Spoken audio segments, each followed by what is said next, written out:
that time was Michigan Tech Hockey Development Center, not summer hockey school. We kind of, yeah.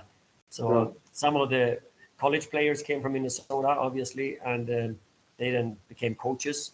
Yep.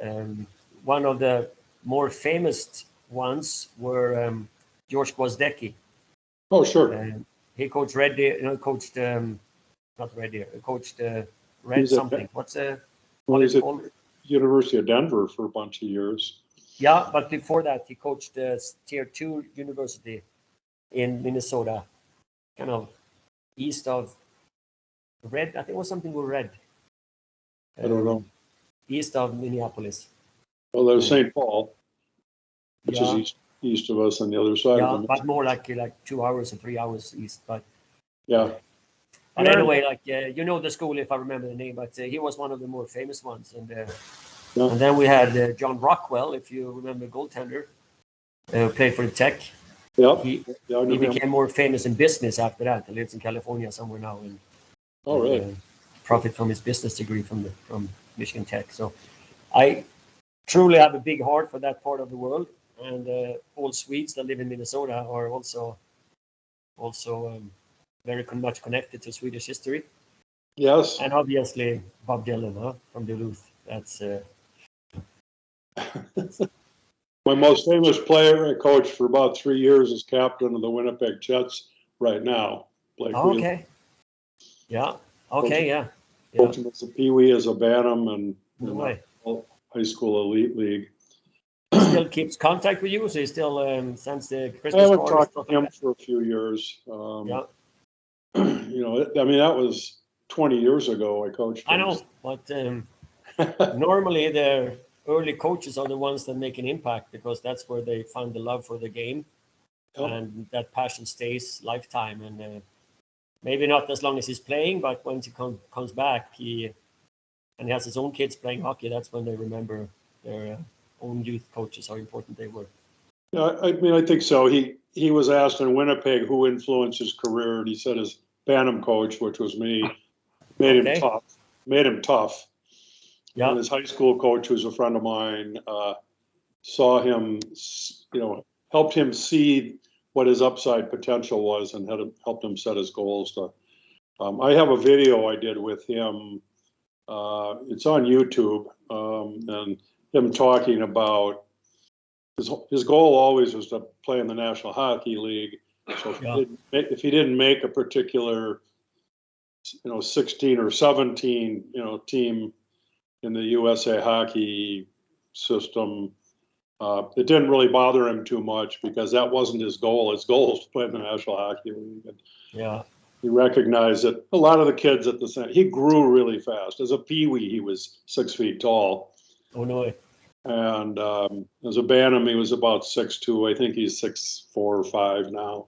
It just took him a long time to develop into his body, and then learn how to use his body effectively to play in the National Hockey League. So, but a lot of other kids I've coached that played D1. I saw an interesting report also a couple weeks ago from the NCAA on the percentage of high school girls playing hockey that'll make it to Division I or III hockey, and it's like 24%. Okay. A lot of opportunity for female hockey players to go to college and play hockey. Yeah. That's a good career choice then, if you play hockey instead of. Can I get a word in here? I just want to. People are starting to join, and I want to sort of kick this off, because it's so easy to get into, conversations that we personal ones stories we want to tell. But I want to introduce Bjorn to you, which many of you know, but some people might not. Bjorn, the people that are on right now, I see Daryl is on. I don't know if he's going to be able to say hello or not, but I'm glad he got to join. But us old guys certainly would be familiar with you and the work and research you've done. And I want to mention that Bjorn and I have known each other a long time, back from the Dave King days.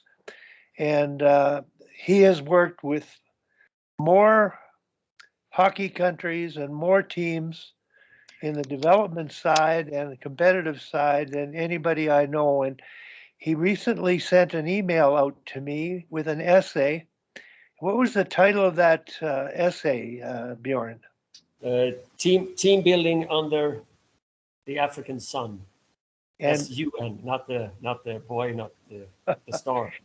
and I'm going to be sharing that later today because I'm hoping to have Bjorn on again next week formally. But I believe this will be a session where we can pick his brains because obviously he's trying to build the program in Africa now, and I know he's worked in France.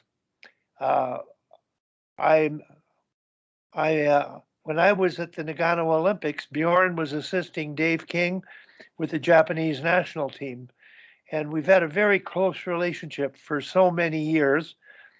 And Daryl would appreciate Bjorn, I'm sure, because in that era of our development, we were really dedicated to the good of the game and sharing information. Now, Bjorn, on this, Mike Benelli is on. He's from, I might get him to introduce himself to you right now. And then I'll have you just introduce yourself, Bjorn, and give us a bit more of your background.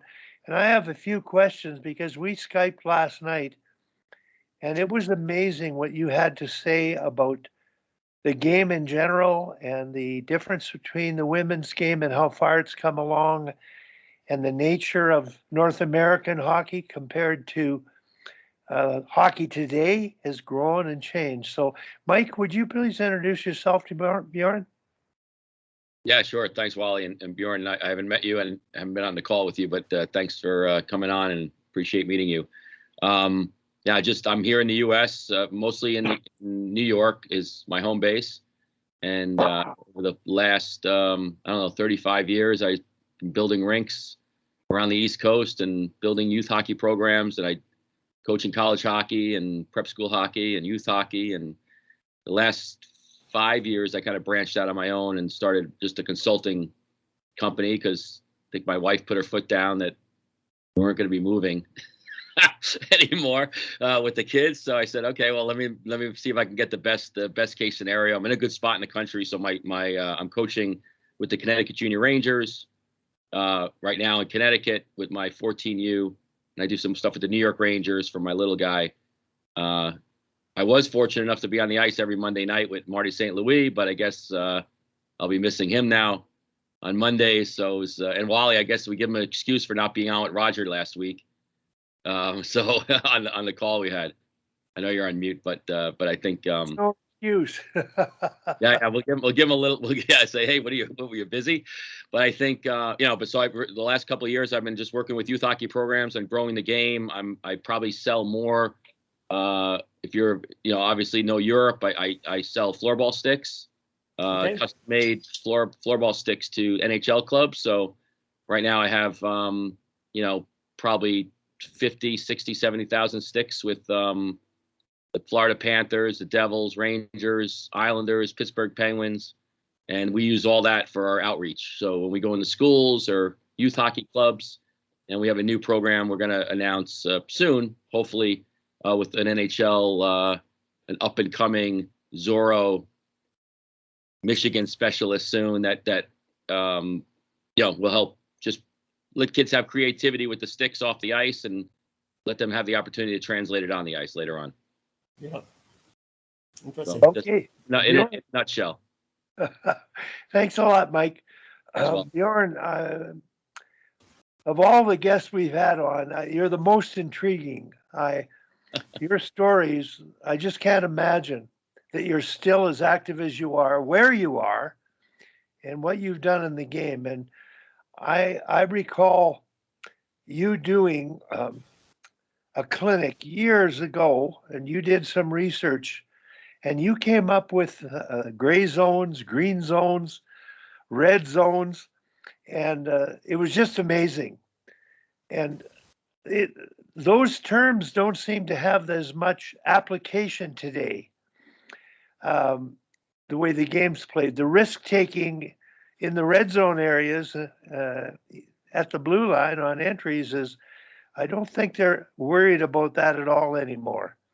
The game we were raised in focused on defense first, low risk hockey, risk and reward. And I don't know that risk and reward is even a term that exists anymore. But Bjorn, please introduce yourself. And I don't know if you can, we have enough time to hear your whole story, but give us a bit of it. And then if there's any questions out there from anyone, please feel free. I have a million. And I'm hoping to have Bjorn on again next week, and we'll Skype privately many times now. Go ahead, Bjorn. Thanks, Wally. I want to start then where Mike ended with the floorball, because floorball is obviously a sport that was invented in Sweden, if you want to, but it actually goes back to New York, where you are. This is quite a few years ago, many years ago. I was back home in Sweden, and my friends were doing some fun fitness activity in their 40s, and they were playing this game that we used to play in school. And in school there were no rules. You got the stick in your hand and you played hockey, and if the kid was weak and afraid, so better, they're going to get out of the way. But that had evolved over the years I've been abroad, and I was amazed to see 10,000 spectators and all the skills they have and how big the sport was. So my friend, he knows the owner of Unihawk, that company, Unihawk. So I got to meet him, and I said, hey, I would really like to take these sticks to Canada and have the kids who cannot afford to play hockey play this, and also for hockey schools to work off ice for skills development. So we took a few sticks over and introduced them in a hockey academy. And in that hockey academy, there were players like Dion Phaneuf and Jean Bell and Tarnasky and Nicholson, both of them, the Megan and the brother, Brandon, and some pretty high-profile, who became high-profile players later, were in that hockey academy. And in the beginning, we played, 10 minutes of that, and then we did normal weight training.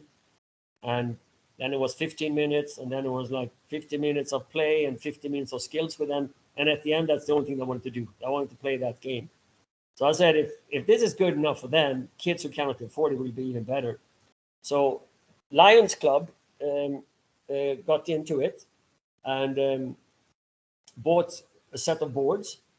And I don't remember how many sticks, but I think it was about 12 schools who got sticks for free and used the boards for 1 week. If a teacher volunteered to practice once a week and participate in 3 tournaments that the Lions Club organized. And it still goes on. We have this trophy still going on, and they move those boards around, and the kids are playing. And the guys who started it as instructors, they formed the national team. That was the Bjorn Kinding. At the time, I couldn't play, and since I was not skilled enough, that was another reason, but that's more embarrassing to admit. So I coached the team, and we went to Madrid, and we played in the World Championship in the C level. And since that year, Canada's been participating in every World Championship. Those local tournaments for poor kids still going on in Edmonton with the Lions Club. And it's absolutely a fantastic sport for people who cannot afford to play hockey or just don't want to be so serious, because hockey takes a big demand from the whole family. So it's funny that you brought it up, because that was my thinking. When did I move to Canada? 24 years ago? Yeah, 24 years ago when we started this, roughly. Yeah, so I'll definitely I know you want to get on with your resume, and I want to hear your background, because now I'm even more intrigued. But I'll get you. I'll get on one of the Skype calls with Wally. But yeah, we exactly are at that point was introducing it. Actually Lou Varro was a huge influence on mine here, because he just said, listen, get hockey in school and you'll have hockey players. And the only way to do it is to get them in a basically a free hockey class. We did, I've done programs in Puerto Rico. I did a huge program with Brian Trache up in British Columbia with the First Nations. And that was a really big success. And I think, and even the kids that we have in South Florida and the Bronx, New York, and kids from, really, like we laugh, the guy I work with Excel, actually, the guys out of Finland, and we do all our sticks with Excel. And, Pavel Barber up in Canada is a huge, influencer with floorball and all the tricks and the fun. But I think what we were, our goal was really to say, well, how do you get this how do you? I never really was a floorball guy. I was just like, well, I just think it's the way to grow the sport of ice hockey. Who really cares about floorball? But the kids love it. You're absolutely right. I had one quick story. I had it in gym class with our prep school team when I first brought it over from Norway, and because I was looking for an alternative to dry land training. I said, oh, these kids, they hate running. They hate doing the weight room all the time. They don't want to do the cardio. So we'll just start playing floorball. And I had this one little kid out there, little Puerto Rican kid running around or whatever. I don't know what he was. Maybe he was Dominican. Probably the best player on the court, running around. I said, hey, how do we not have that kid playing on the team? Like, I'll never let him play because his dad is Mariano Rivera of the Yankees, and he said he's not going to let him play ice hockey. But he was just a great athlete, so he picked it up. He understood the sport right away. I mean, never had learned hockey, but you're right. It's a great. I call it a gateway sport for us, for hockey players, and it is. I mean, it is a gateway sport. Could be, but it's definitely a sport of its own. Sweden is a hockey country. Soccer is the biggest sport. Second biggest sport, uni hockey, or floorball as you call it. Twice as big as ice hockey, both for male and female. Yeah, and, it's just another group of athletes who taken that sport. We haven't lost any hockey players. It's just like twice as many or 3 times as many kids are not doing competitive sports. So, just one last parenthesis on that topic. Börje Salming, he has his own branding, so he's fully invested in that. And 1981, and Wally would know that, AIK won the Swedish Championship, the Pro League, with a coach. His name is Dan Hubert, who Wally might know him too, like a very hard, tough, no-nonsense coach. Their summer training was uni hockey with Weighted West. And so it's been on for a part of hockey for a long time, but it definitely has a life of its own that's twice as big as hockey in Sweden. Yeah, it's I'm great. going to go on with myself. I hate to talk about myself, but I've always been curious. My father was a teacher, so I better knew stuff. Otherwise, I had nothing to talk about at the dinner table, where I'd just be talked down to the whole time. So I guess it comes a little from that. I want to learn things, see new things. And as I grew up, traveling was extremely expensive, so that was very luxury if you could go somewhere. So every time I had a chance later on in life to go somewhere for hockey, I just took it. As I said, my first trip to States lasted for 7 years, where I ended up in Michigan Tech, and I went to their hockey school every summer as an instructor from, 79 to 86. And after that, just being invited to speak at conferences was never a maybe or I see if I have time. I always came. I was out in Boston 10 times with the Massachusetts hockey, and as Wally know, with the IHF and Hockey Canada and USA Hockey and so on. If anyone asked me, I was there because traveling for me was luxury and an opportunity to learn from other people. But then as a coach, I started to coach really early. I played soccer and hockey, and I started to coach when I was 14, soccer, because that's what you did back in Sweden. You were part of an association, and that was like a big family. And if you could help the day you didn't practice yourself, you helped with younger kids. And then hockey, I started to coach when I was 16, and then I got injured when I was 19, playing my last game when the year after I was a junior. And I didn't know it at that time, but people around me, they really, really helped me to get into hockey and fast-tracked me to all the courses. I just thought that, I'm great because I'm already qualified to go to all these courses, and I get offers to work some places. But it was all behind my back. People were just helping me, pushing me, and giving me chances. So I was lucky when I was 22 to step into professional hockey as a head coach in Sweden. And my oldest player was 36. So that was a way of coaching back then that I don't have now anymore. But as a 22-year-old kid coaching a 36-year-old player, you cannot be too authoritarian, and you cannot be the one who knows everything. So you have to start some kind of a teamwork with your players and not be a dictator. And I kind of never grew out of that. I always said that coaching is teamwork. I have a job to do, and your job is to try to understand what I'm saying and try to execute it. And once you got it executed, then coaching has appeared. But I do a little, you do a lot. and together as a team, we create coaching. If I stand in front of a whiteboard and just talk, that's not coaching. Coaching is when the player has learned and the player has actually executed. And to get someone to execute anything, they need to want to execute it. So that's where the communication goes the other way. Like I have to understand what the player wants to do, and I have to understand where I can help him to go where he wants to go, where I can help him to open doors and say, yeah, you might think this is where you want to do, but look at this. This is another opportunity. What about that? And once you got the will of the player, the goal is the same for everybody on the ice, then you can start to coach, and it's really a teamwork. And as I said, I always wanted to travel, and I always wanted to do so new things. So when I got the chance when I was 24 to coach in Denmark, I jumped on that, coached in that league. And when I was 26, they asked me to coach the national team. So I was 26-year-old coaching the Danish national team. And it went from there. I was in Switzerland then for 13 years, coaching the Swiss league, before David King hired me to coach the Olympic team.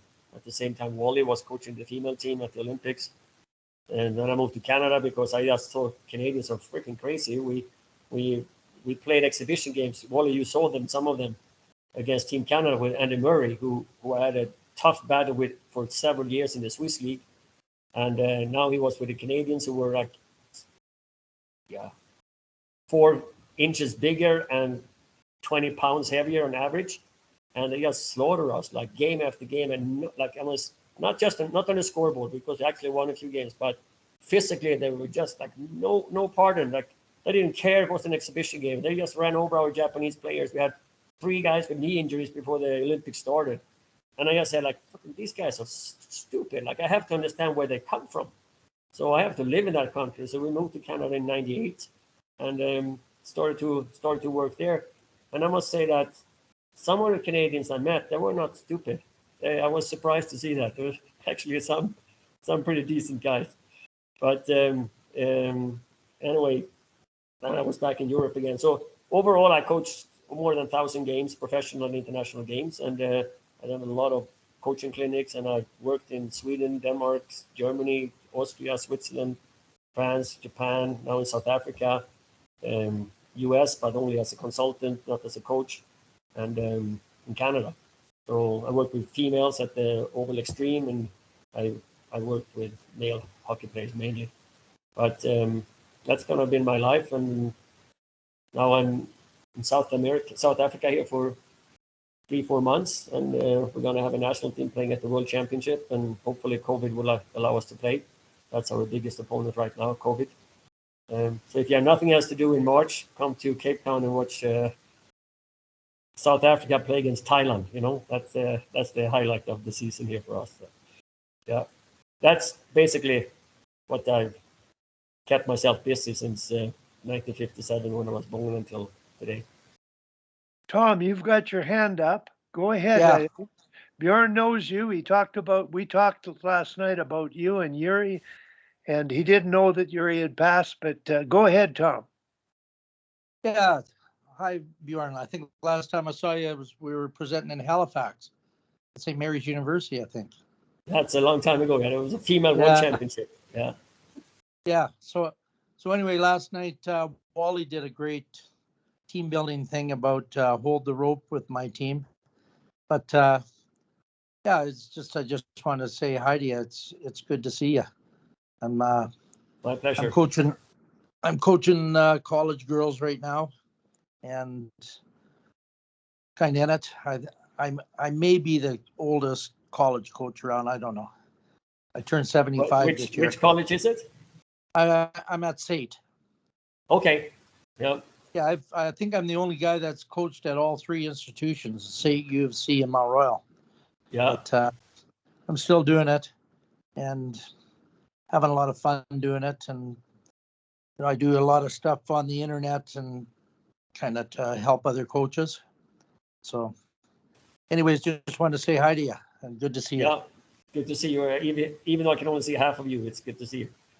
I don't know. I can't see my picture there, so I don't know which part is showing. I see your hair. Oh, there is a little smile too. That's good too. Yes, very quickly before I let everyone else speak. It's funny that Tom and Wally are here because first time I came to Calgary. That was to spend some time with Dave King, and that was '87, the year before the Olympics. And he introduced me to Wally and introduced me to Tom. So it's a kind of bit of a flashback here to have you both at the same time. Yeah. Bjorn, I could ask 100,000 questions. The one about Africa, we'll wait till next week because I'm going to share your essay, and we'll sort of start there next week. But this week, in your conversation last night, you said some things that just tweaked my brain about the game today.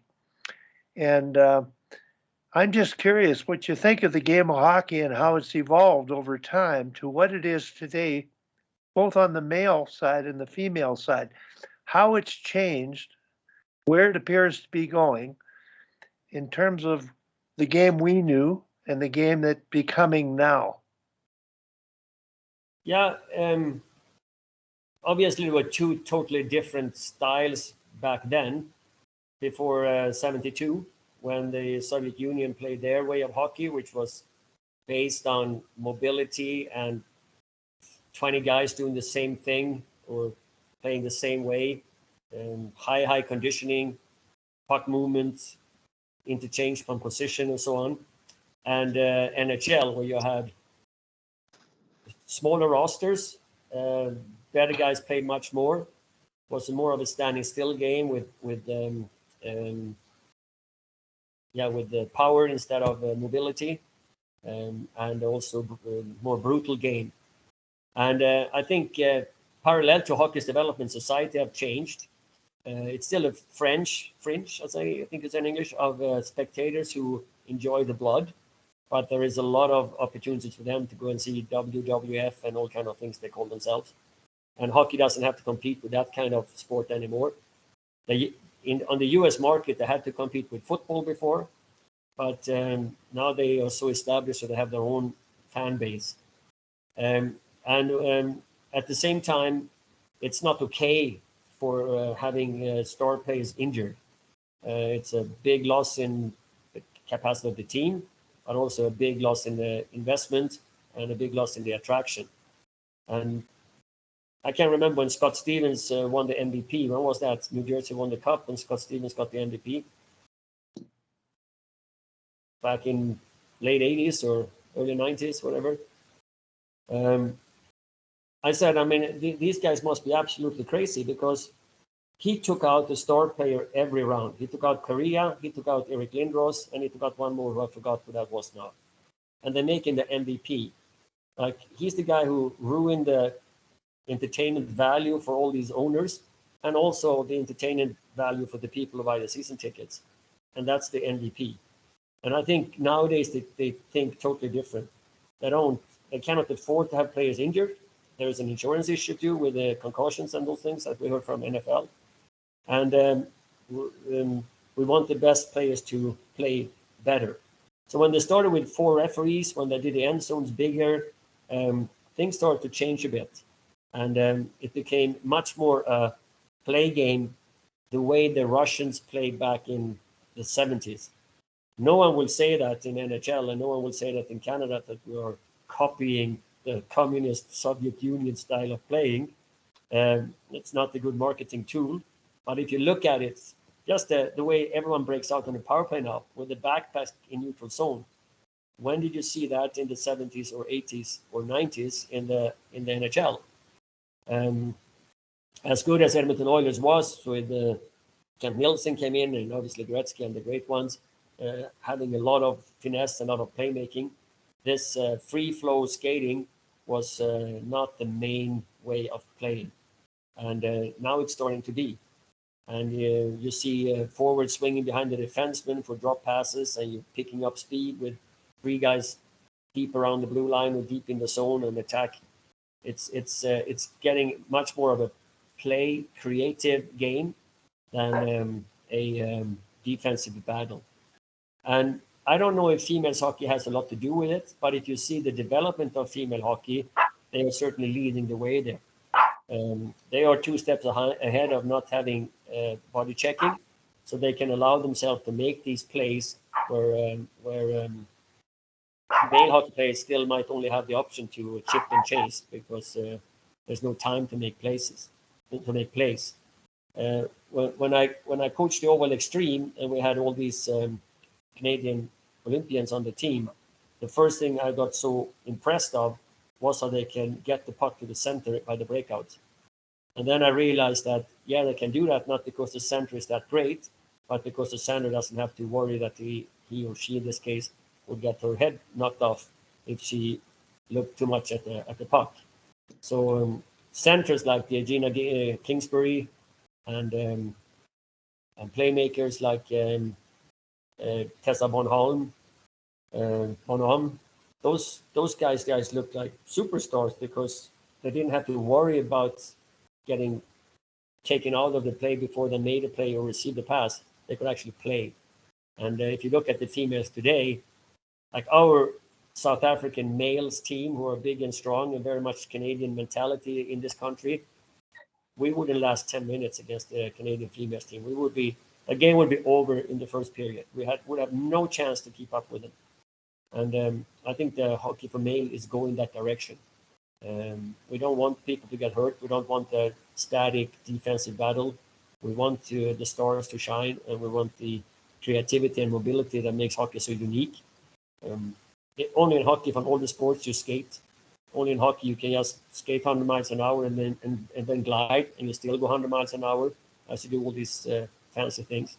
And yeah, the hockey is going in my direction, in my opinion, towards the way the Soviet Union played 40 years ago, and that's for the better of the game. With that said, now youth hockey should play that way anyway, because they don't develop if they play some trap hockey or don't chip and chase. Too many times you got maybe 3 lines are not allowed to do anything than what the coach tell them to do, and maybe 1 line is to do something, and at the end of the season, that line who are allowed to do something has to play double shift now because the other guys have not developed. So I'm really happy to see the development. Bigger end zones, 4 referees, let the best players play, create space for them, and be very hard on brutal play because we don't need it. Bjorn, Daryl Belfry has put his hand up. I'm so happy he's joined because to me, the two of you talking, I think the same language to a degree. So I'm going to ask Daryl. He's put his hand up. Go ahead, Daryl.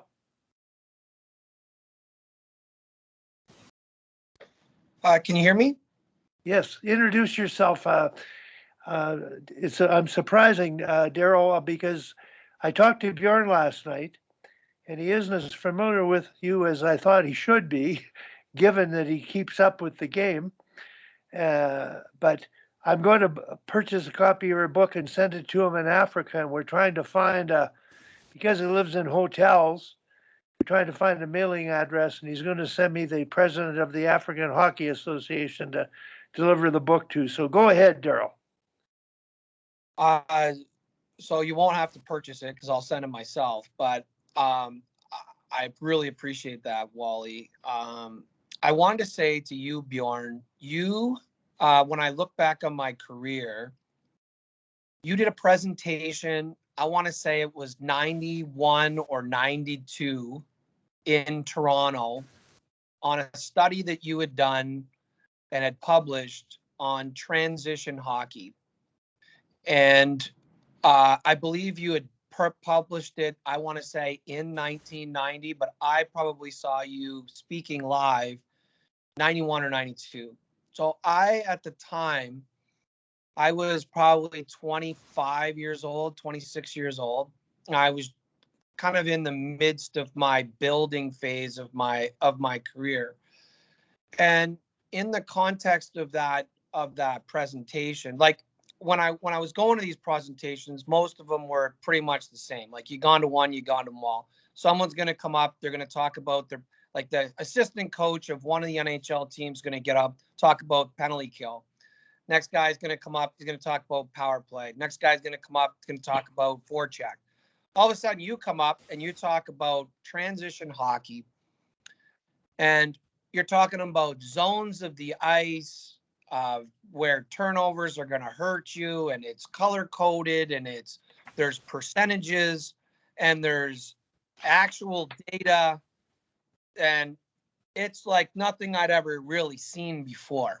And I was studying the game, but I'd never really put any numbers to it. I had only studied it to try to see things I was looking for. So I wanted to know, I wanted to teach someone to skate. So I watched good skaters, and I look, where's their elbow? What's their knee? What's their, that's how I had studied the game before.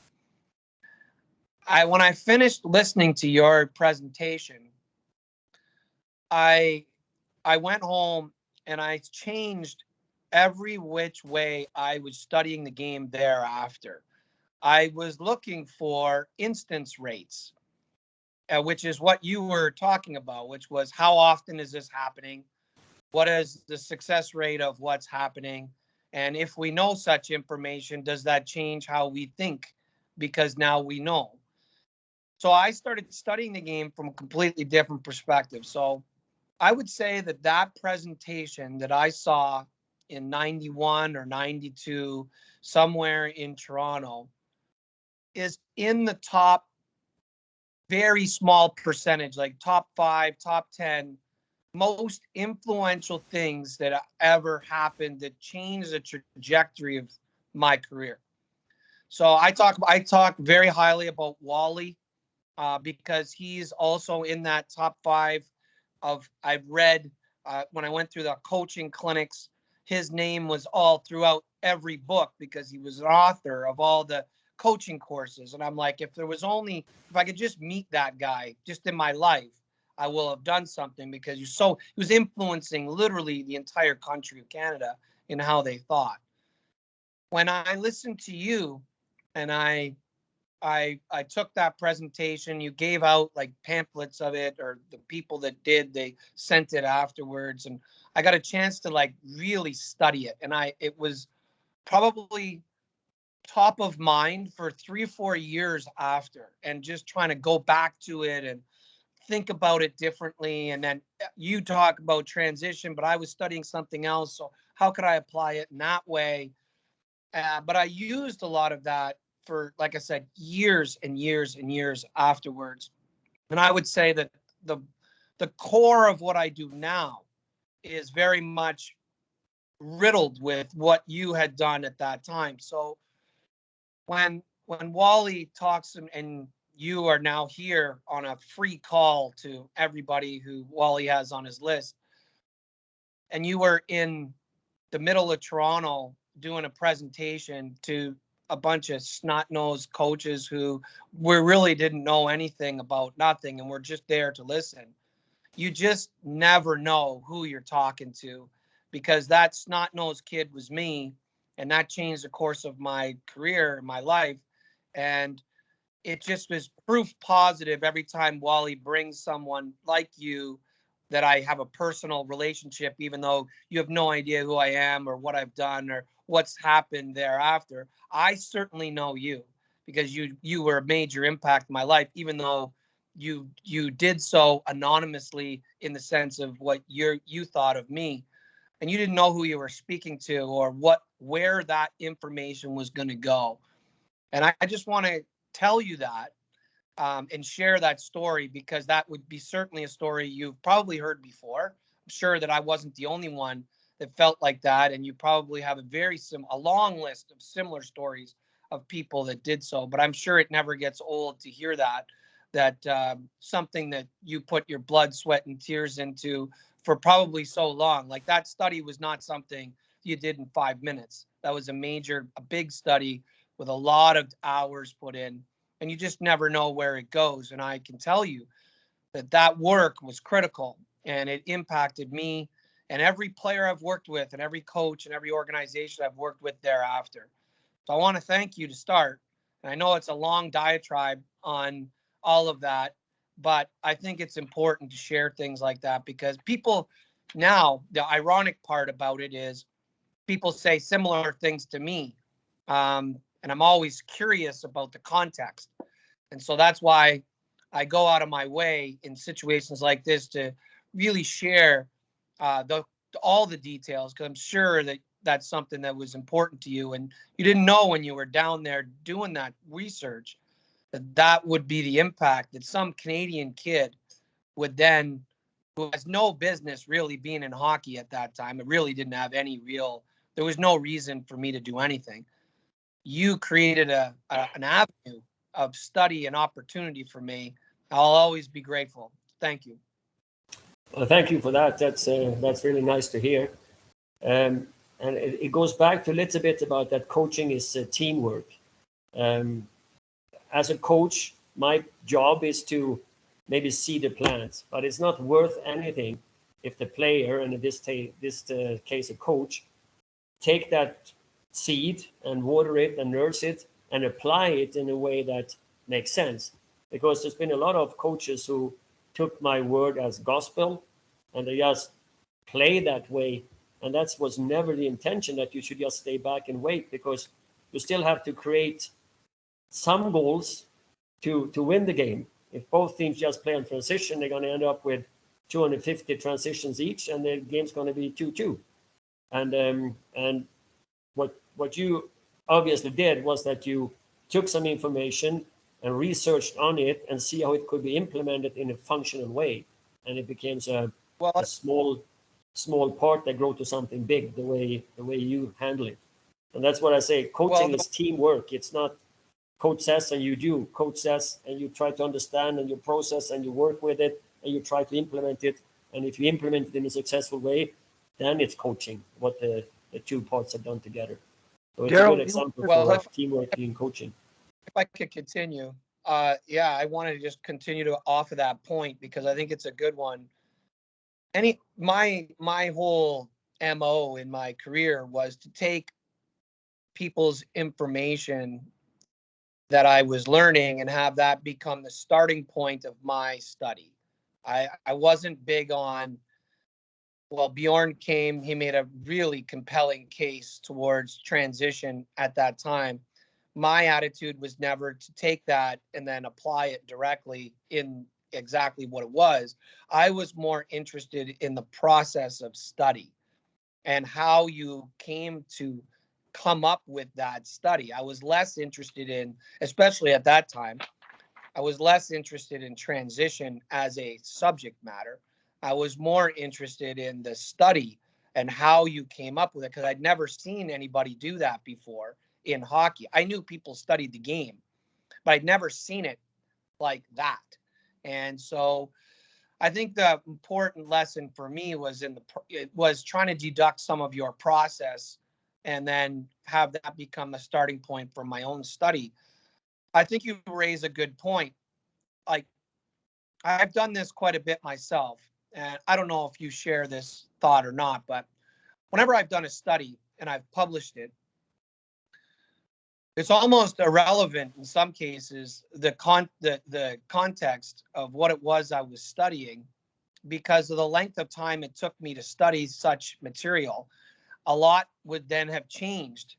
But in between the time I started to study to the time in which I was finished, my own thoughts towards that subject matter had already evolved. Like 6 months later, after I had finished it, I already knew more from the benefit of the study. So once I started to do studies like that, on my own, I would get so frustrated because I would finish the study. In my mind, it would come to a conclusion, and I would be looking at it 6 months later and go, geez, like at least 10% of my thought process here has already evolved in the 6 months that's followed. So I published this study, but what's the point? Like, I'm now so much further ahead than what I was when I was originally studying it. And then I come back to the way I was applying it with you. It's not necessarily about the subject matter. The subject matter is one part of it. And however, like maybe you're really interested in transition. So you take some of those ideas, but that becomes a starting point, because I would be shocked if you said, no, the way I think about transition in that study, that's the same way I thought about that 2 years after. Probably not. You probably learned a tremendous amount beyond that in those 2 years. then the study that you would publish 2 years after would have some different elements and ideas to it. So it's important that we take those studies from that point is the starting point to take it wherever it was. And I just love that process. And I'm more curious about that. And if I could ask just one question, I don't need to be, belaboring the point here, but I'd love to ask one question as it related to the transition study that I'm most familiar with. In the 6 months to the year that followed, what was the thing or what was the element that you found evolved the quickest and was starting to change your mind or alter your mind or caused you pause to perhaps go back into your own study to see, what those differences or trends were going to become? Was there anything that popped up, or even when you were out on the road, making the presentations, had you run into people, or as you were then doing consulting with those teams, what was it in the year to 2 years later? What part of that transition study really evolved for you? I know there are two things. One is how can I get the players who are already professional players to rethink the game and believe that this is a better way to play? So how can I sell this to a player in a practical way that they start to believe in spending so much time on transition? And so that was a big thing. It's one thing to say, in quotation, no, you're right. Other thing is to make the other people believe you're right, because at the end they're going to do it.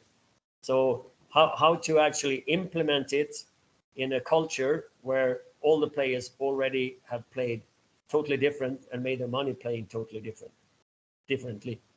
And the other one was the feedback I got from coaches that kind of shocked me. All of a sudden, it was almost like a religion, Terry Crisp came up to me and said that, it's a big part of our playbook now in Nashville.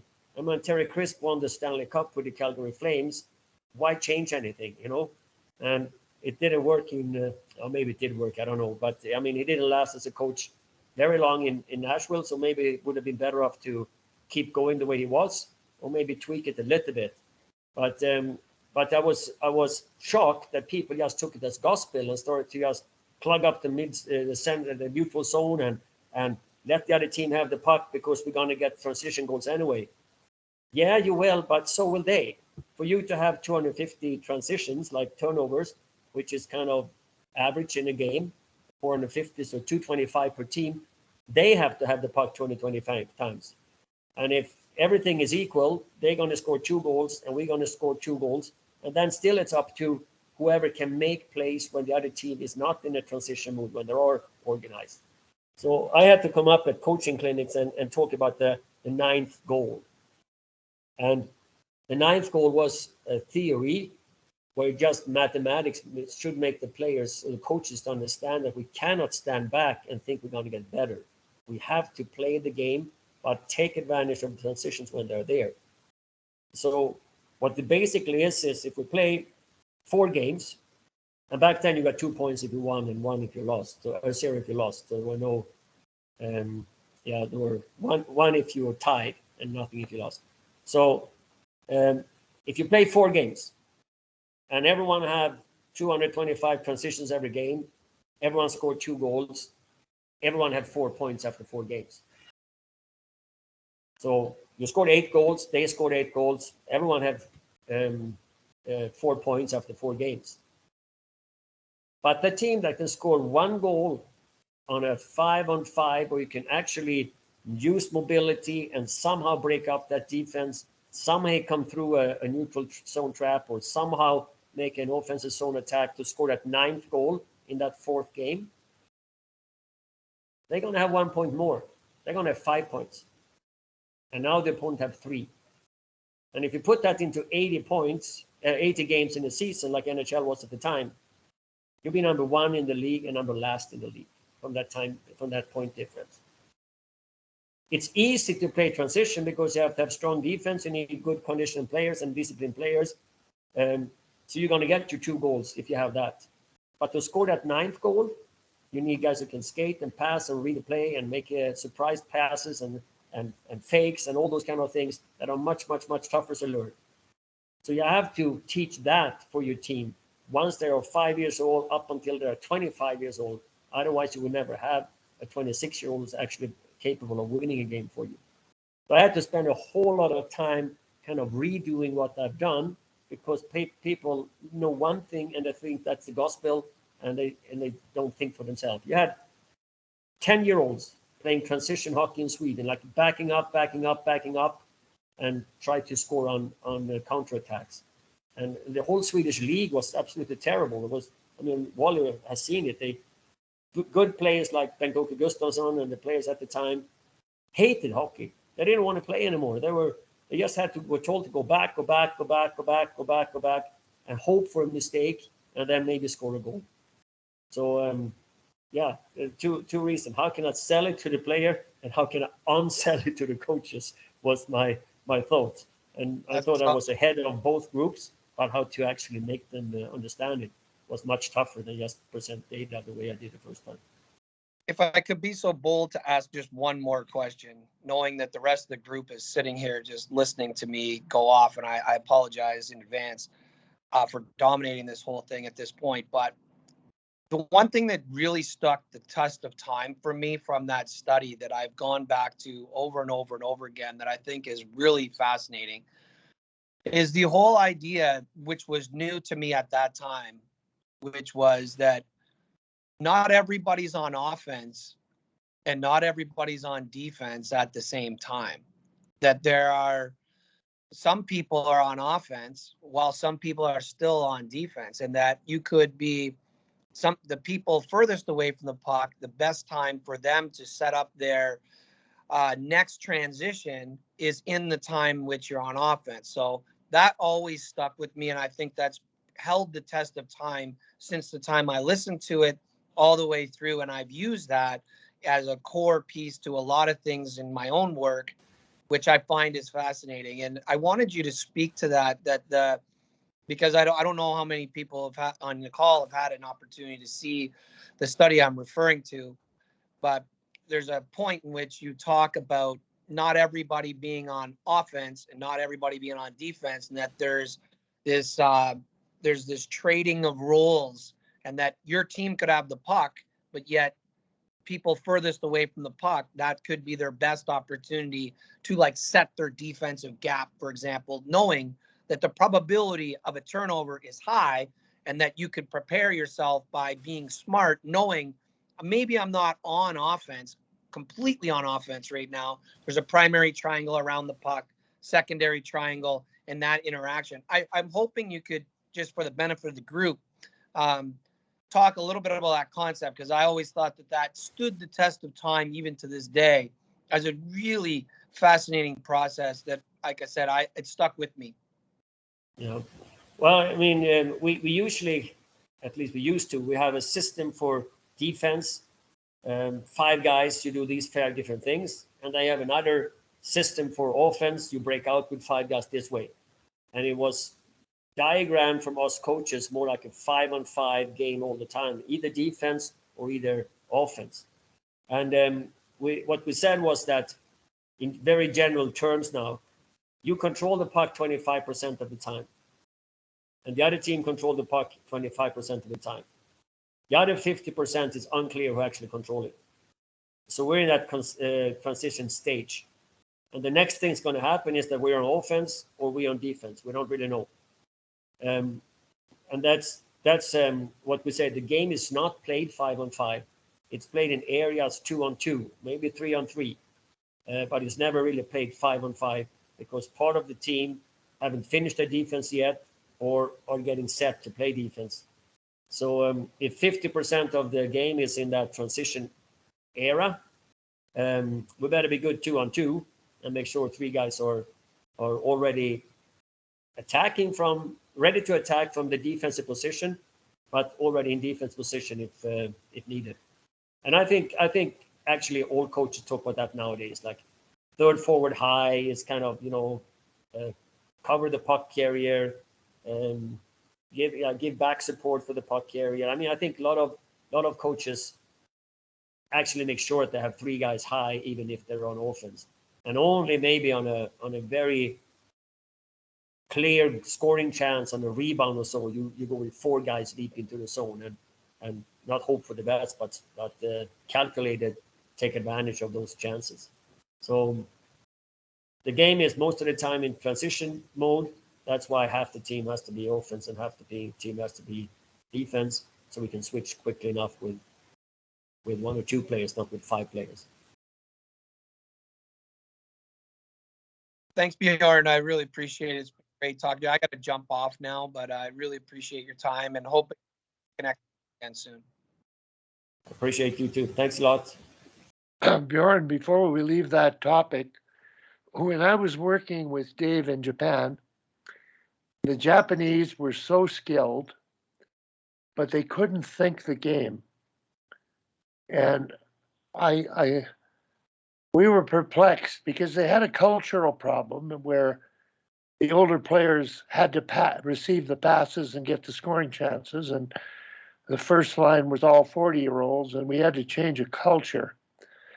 And at the time, sitting with Dave in the office, we came up with a diagram on transition. The game is transition. That moment pre-puck possession, turning it over, getting it and taking advantage of it, of switching to offense from defense.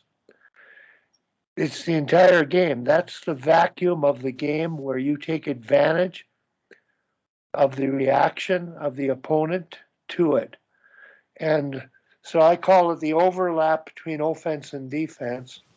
Everybody teaches offense, everybody teaches defense, but that moments in the game and the small area where possession's going to change is what they have to be aware of and take advantage of that moment more quickly.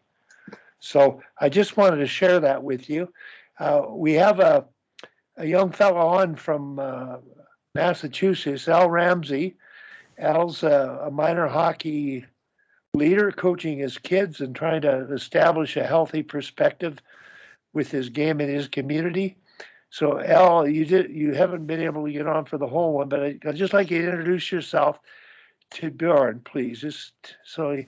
Bjorn's background is just amazing. He'll be able to possibly ask you a question about your environment and what you're dealing with and give you some insights. Go ahead, Al. Sure. Thanks for the introduction, Wally. Well, I'm really disappointed that I wasn't able to get on for the first of the call because I really enjoyed that little bit of conversation there.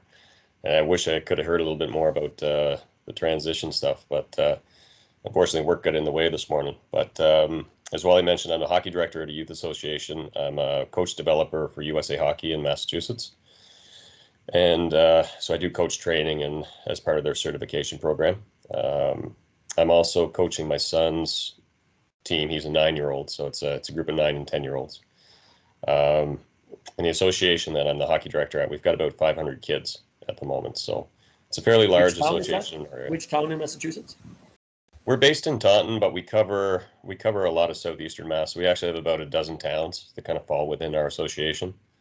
We've got, on the order of, I think we've got 5 teams at 8U, we've got 6 teams at 10U, 6 teams at 12U, wow. 5 at 14U. So it's a decent size. We're one of the larger. Next year we'll probably be one of the largest in the state. But we've done a lot.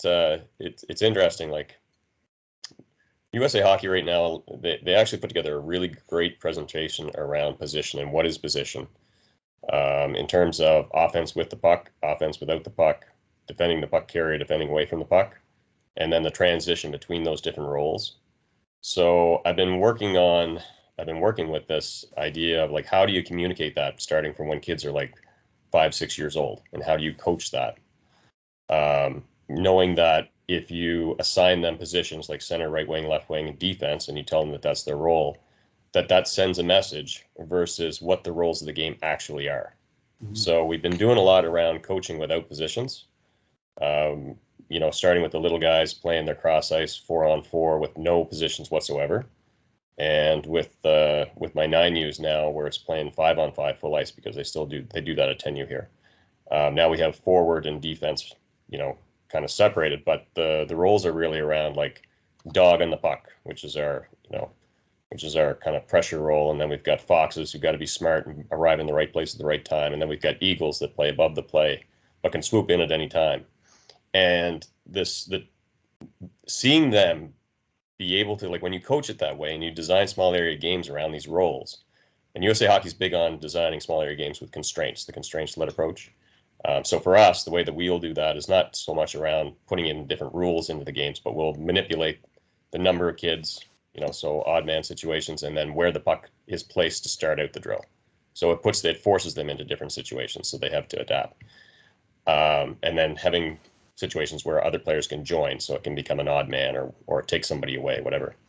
But to see these kids play and the way that they transition between roles, like, seamlessly as 7, 8, 9-year-olds, it's amazing. Like, it's really been a fun couple of years playing around with this, and I've sent a couple of videos off to Wally. I've got some better ones now with the 9-year-olds because they really get it.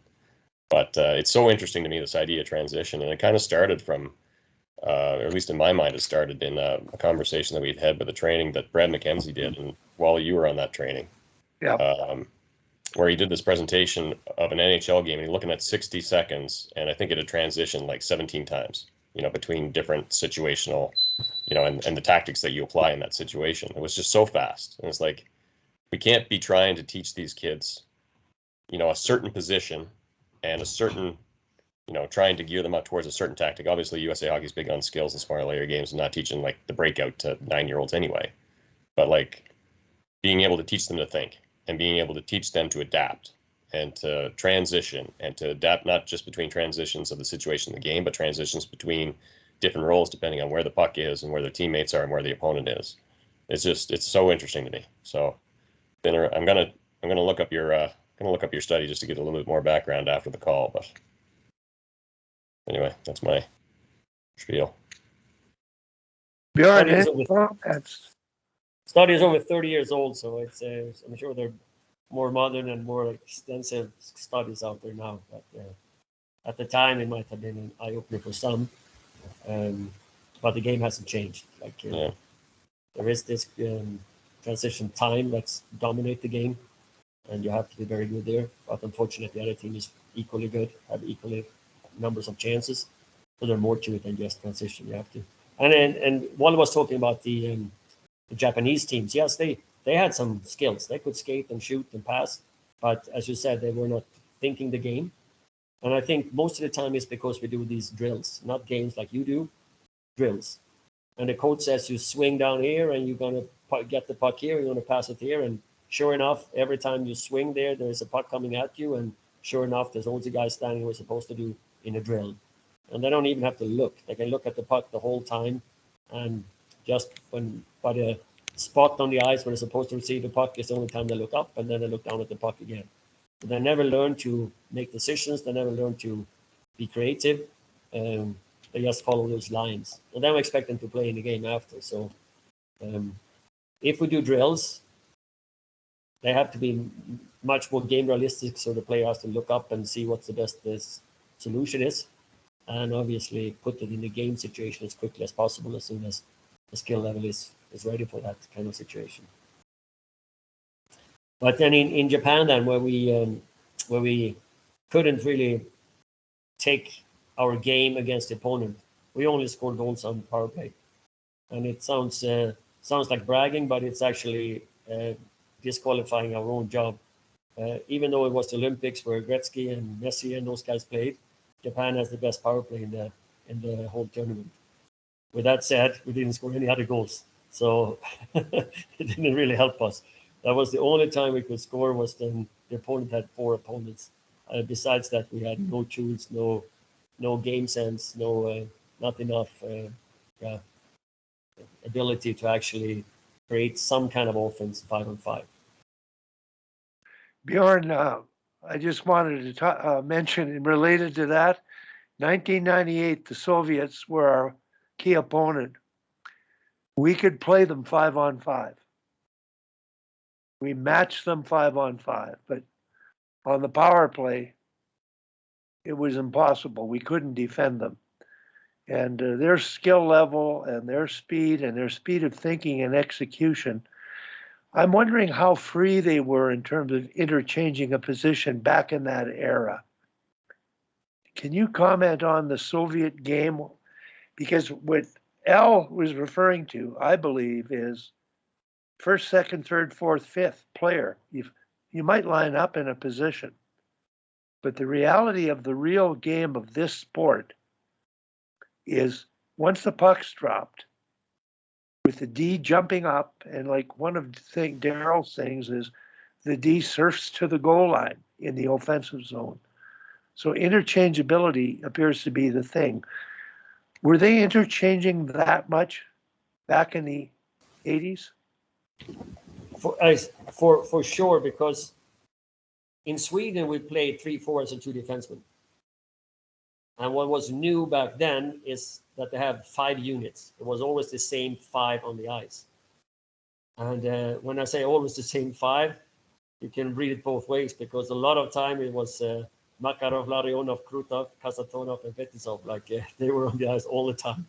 So, but there were second and third and fourth 5 units too, and the defensemen were just as much involved in making the plays as the forwards were, and that was for us something completely new, and I'm sure it was very new in NHL, because you had very separate way of playing at that time. The forwards were not really capable of playing defense, and most defensemen were only capable of making a breakout pass and a slap shot from the blue line, but any other offense like that was very unique, such as Coffey, and Bobby Orr, and those very unique players.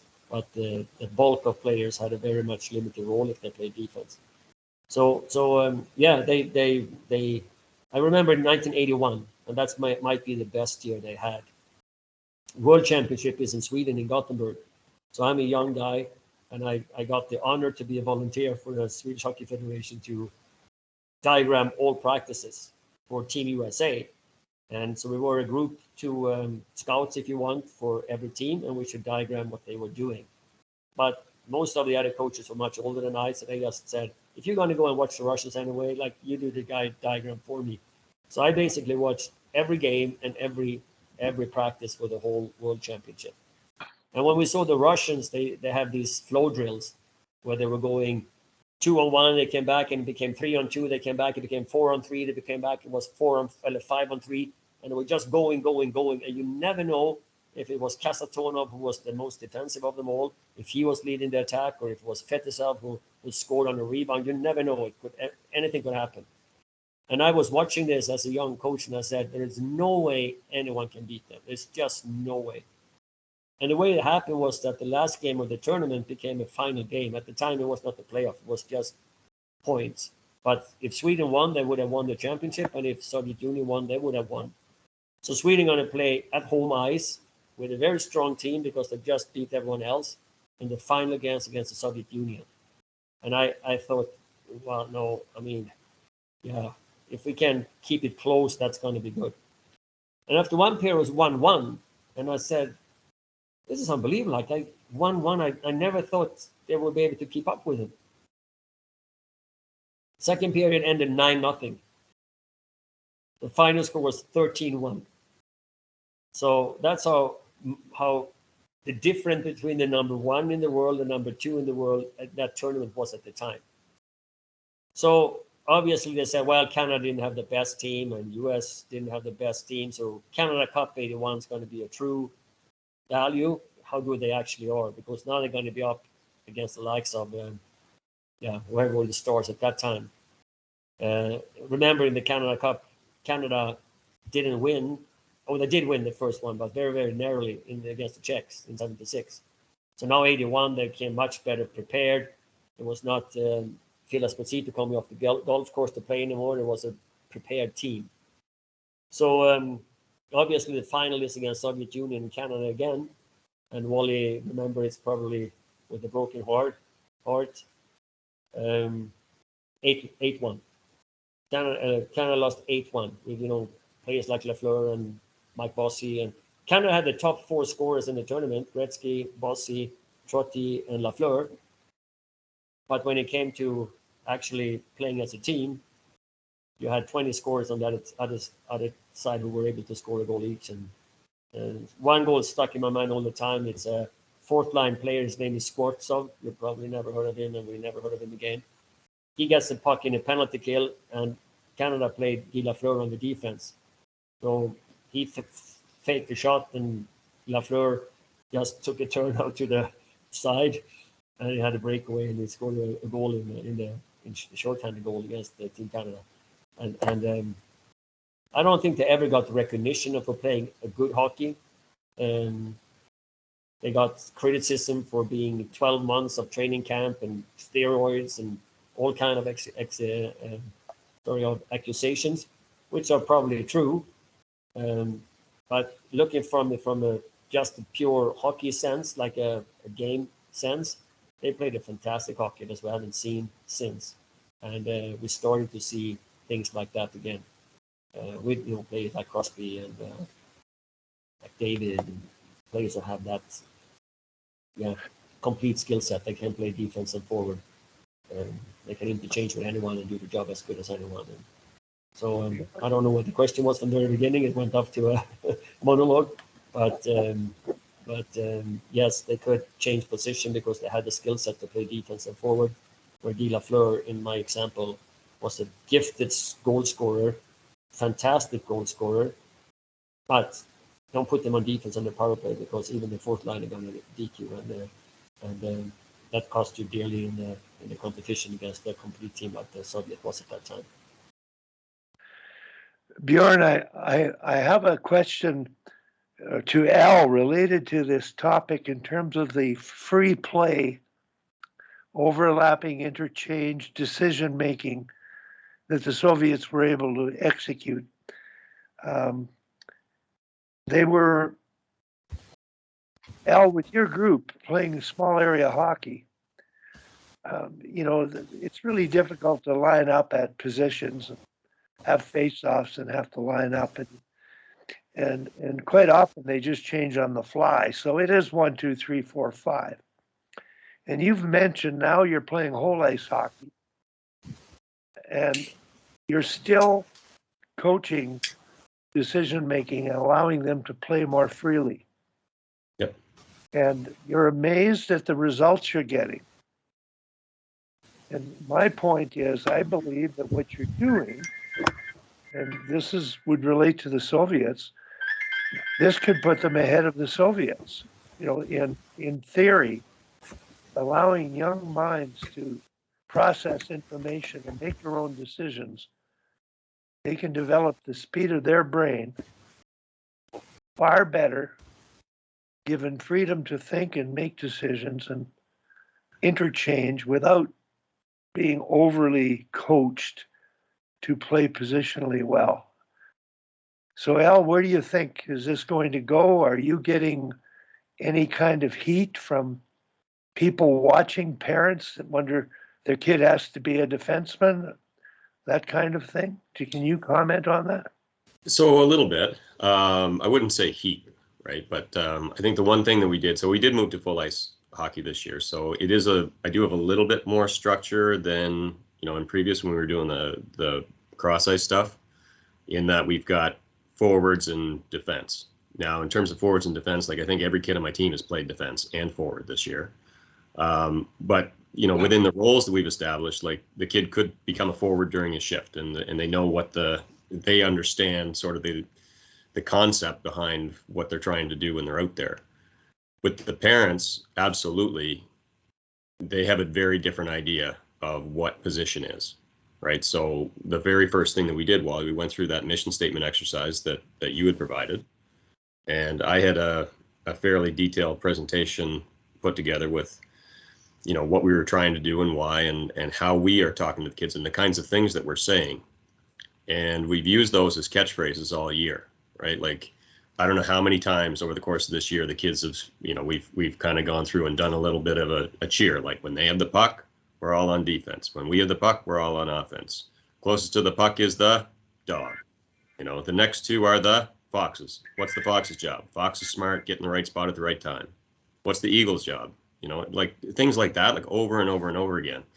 And then to play around with it in practice and stuff. So the parents hear it. They heard it from the get-go, and then they hear it every day in the in the locker room when we're there talking, because again, we kind of go through this every practice to kind of get kids thinking that way. And even still, you hear the odd parent who will yell something from the stands about, get on your own side. We were playing pond hockey the other day in practice, and one of the parents was yelling, defense. So I came over to the glass. I said, there's no defense on pond hockey. We're all on offense. We're all on defense. Anyway, it was, we had to laugh over it, but you gotta address that, and you can have fun with it with the parents too. But honestly, like when they see it, because again, I would say our team is, we're smaller. We have probably I would say more late developers on my team than early developers, playing against teams with primarily early developing kids. Like we're small. We're very small compared to some of the teams we play against. We have 2 that are actually too young to be playing in the league, but because they're twins and they have an older brother on the team, they ended up there. And we're having a lot of success. Like I think we're, in terms of like success, we're in second place in our league. We went out and we played a team last week, and they played the concepts to a T. Like they really did a good job. And the parents all afterwards were saying, oh, this is a great game. But when you look at, like when I go to Live Barn and I clip it out, you can find like very, very clear examples of the kids playing a 1-2-2. You can find very clear examples of the kids playing a 2-1-2. You can find clear examples of a 1-3-1. Like all these things that are actually like very, like really tactically sound. You can see it come out, and the kids are the ones that are deciding to do that. Like we never told them to do that. We never told them to, go 1-3-1 and get the puck to the bumper. Like we've kind of played around with that kind of thing in practice, like with small area games and encouraging that kind of thing to happen. But, it wasn't like we sent them out there that shift to do that. They just evolved, right? So, and we see them making those decisions. Like if it's a time to be a little bit more conservative, we'll see a clear 1-2-2. Or if it's a time to be a little more aggressive, we'll see, 2-1-2 kind of evolve. And it's been a lot of fun. Like I said, even though we've delineated between forward and defense this year, like all the kids are like in that last game, I think we had 3/4 of the team move between one and the other, like on the bench when we sent them out. And then during the shift, obviously things kind of evolved. But like at this point, all the kids, like I would have no problem putting any kid on send them out for a face-off on D in our zone. None. That's what I should. Before Mike speaks, Bjorn, I think that Al is experimenting, and on the advice, everything we do is based on our life experiences and the people we interact with. And he's been privy to Daryl Belfry's presentations, and he's working with kids. And so your reaction to that, Bjorn, in terms of what he's doing, can you comment? Yeah, I mean, first of all, you said that they might overtake the Soviet Union. I think the way you expressed it. I think U.S. already have. I think U.S. has an extreme success with their development system. When you watch their junior teams, the male and the women, I mean, they tend to me to be the best skaters in the tournament all the time. That seem to be the most complete players.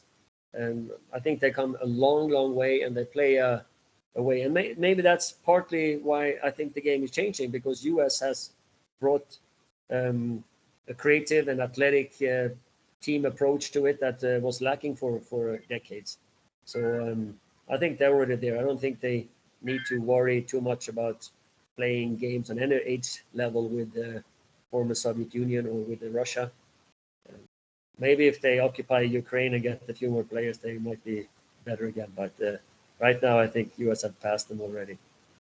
The other thing is, I have a tough time myself to teach in small area games as the main tool. I always need to work on the skill that you will need, and then put them into a game situation to execute that skill. So for me, it's always have to be a balance for plays that you actually need to do or need to learn to be able to do in a game, and then try them out in a game situation like a small area game. And I know some really good coaches can figure it out with primarily small area games, but I was never successful in that. I had to work on the individual skill and then hope that they can use that skill in the game situation. So I think there's a middle way that worked better for some. And I don't think I'm unique being unable to teach too much through the area games, small area games. But I know another coach. Who was that? Yeah, he was a captain on the Canadian Olympic team in '76, I think, or maybe even '80. Ron Carpen? Davidson. Ron Davidson? Yeah, Ron Davidson, yeah. Yeah, he had some hockey program going on for kids for a long time. I think he lives in the Ottawa area. And he taught everything with area games, and he was very passionate about it, and he had good solutions for everything they need to learn. So I know it's possible, and I don't say he's the best, but he's one of the guys I talked to when this was a new thing, and he had a lot of experience with it early in the development stage of this method.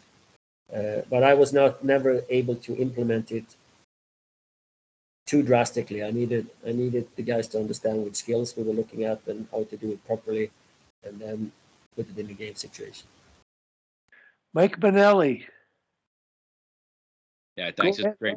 This is great, Bjorn. Thank you. And Al, I just want to echo, I'm here in Connecticut, New York, New Jersey, basically, really, and even when I built the rink in Danbury, Connecticut, it was like back in 2001, I guess it was, and we had gone to cross ice hockey and blue pucks, and it was such a battle. I remember, it's amazing to me, it's still a battle, but it was a real battle back then. It was like, basically, blasphemy that the kids weren't playing real hockey. And I just would love to hear, maybe because of where you've been around the whole world and watching these development structures kind of, organically grow based on how you established the program to begin with. And I don't know if we can ever go back in the US, but I would like to know, I think one of the problems we have in establishing the free play environment and the ability for players to dictate their development rather than us structuring them and joysticking them. Is it maybe because we put the kids into league play and winning and losing kind of environments way too early? And there's a lot of anxiety, right? Even with me, I coach a 14U team of boys. I can't go back to free play because they just don't have the skill set or the IQ to do it as a team and be successful. My idea of success is different than the parents, right? And the scoreboard, and ultimately the kids, because the kids respond to mom and dad saying, I can't believe this guy doesn't run a system where we can win. And I'm like, well, I don't want you to win. I want you to win at 18. Like, I want you to be a player that continues to play. So I would just love to hear maybe your thoughts on that, those roadblocks you've hit and kind of how you articulated and approached, how you talk about development over the fear of not developing to win, I guess. Yeah. I even with pro players, like even with adult players, even with like 30 or 35-year-old players, I usually say this: games are won with our strength, and they are lost by our weaknesses. Practice is to turn our weaknesses into strength. And the purpose is not to win today. The purpose is to win the last game of the season. And I also tell them, I'm not here to make you win. I'm here to make you winners. And I'm not going to coach you to success. I'm going to coach you to be successful. And I think when you get that mindset that when we work on things is to eliminate those weaknesses and turn them into strength, because we need a strength to win the games. And we're not trying to win today. We're trying to win the last game of the season. And obviously for youth players, it's that last game is few years down the line.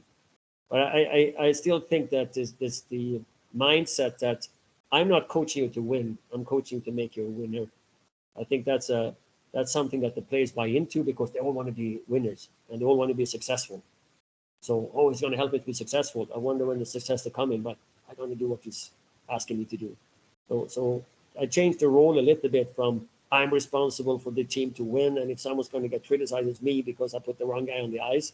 No, I put the right guy on the ice because he's so weak that if he doesn't play, he's not going to get better, and he's going to hurt us in the finals. So yeah, and get the parents to understand that I don't know because I don't talk to parents because anyone over 18, I never talk to a parent. I say I'm not allowed to. Right, and I'm primarily working with young kids and parents, new parents and players that are just coming in. And I think just like I say about Wally's mission statement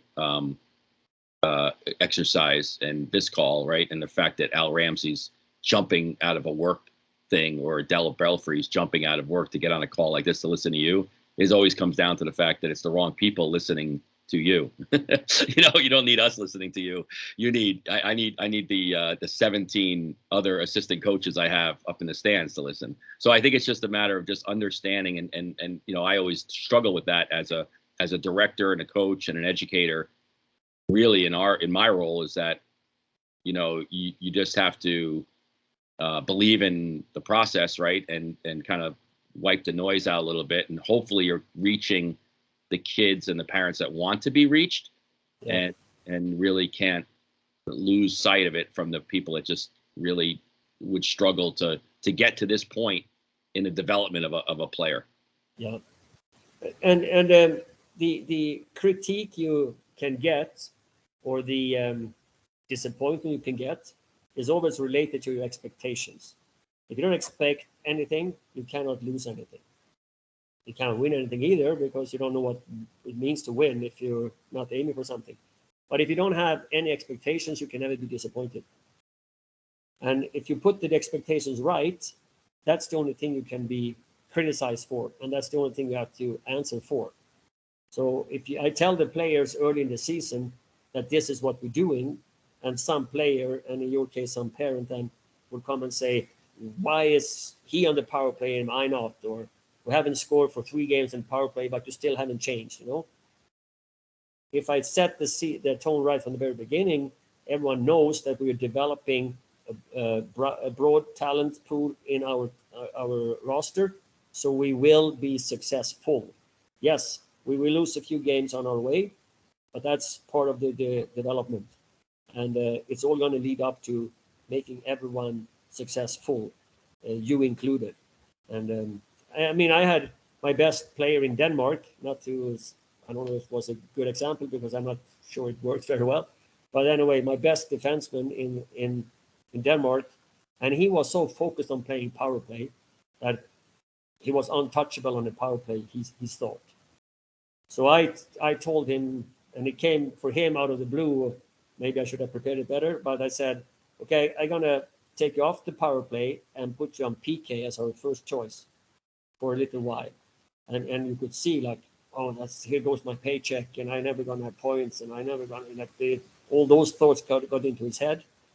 And I said, if we're gonna win, you have to be complete defenseman. I don't know who's gonna be healthy at the end of the season. You might not be, and I need someone else to be able to play that power play. And I don't know if the PK defenseman will be healthy. I need you to be able to kill penalties, and I need you do it well. And the better you do it, the quicker I can take off the power play, off the PK and put you back on power play. But it also has to be at the guy who's practicing power play right now, that he's successful. So your job is to help him to have success on the power play on your spot, and for yourself to have success on his spot on the penalty killing. And it took a couple of games where he was bitter, and sometimes you just bench him for a shift and that goes over, but he was bitter for a few games. But then he started to love penalty killing. He started to go on the ice and just feel like, I can do this. Like, where are those guys? The puck is mine. I'm going to win this one. And you could feel that we have now more quality on the team because now this guy is our best power play guy, but he's also our best penalty killing guy. And I know I talked to him after season that your value for a contract just raised because you were a more complete player than when you signed your last contract. So I don't know if it helped him, but I think he understood the message, and accepted it more than embrace it. But for a short time, he was embracing it because he played penalty killing with pride and passion. And maybe later in his career, he actually used that. I don't know. He was fired as a coach this year, so maybe he didn't last this year. Last year, he got fired as a coach, so maybe he didn't learn the lesson. But anyway, it's just one example that if you put the expectation that you're going to win, then you're supposed to be criticized when you're not winning.